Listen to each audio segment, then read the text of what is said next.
today is Lonnie. New things that have emerged literally just today into my knowledge and things that you need to be aware of. Number one, the most important thing, I don't believe it's any mistake that one of the people that I interviewed today is Lonnie. If you haven't seen that interview, please go and look at it, because it's just like God to put us in touch with an individual that was on the south end of Front Street. So she was trying to escape the fire from Puamana. Puamana is a 20-acre oceanfront townhome community, luxury townhome community on the south end of Lahaina. That's where she has worked for the last 12 years, and with 14 other people that are now unemployed and have no money and need help.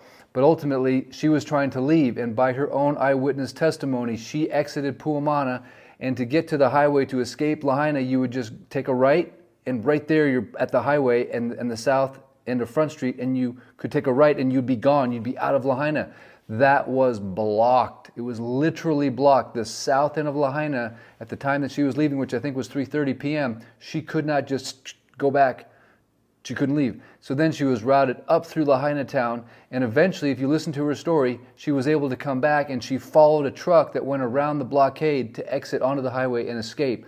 Ultimately, what I'm piecing together here is the people that had the most success getting out of Lahaina are the ones that were pushing through the blockades, going around the cones, ignoring what the cops were doing. I don't know why they're doing it, but we now have two definitive points of evidence. What happened on the north end of Front Street, and now with her testimony, what was happening on the south end of Front Street, that was blockaded too. Please make a notation of this.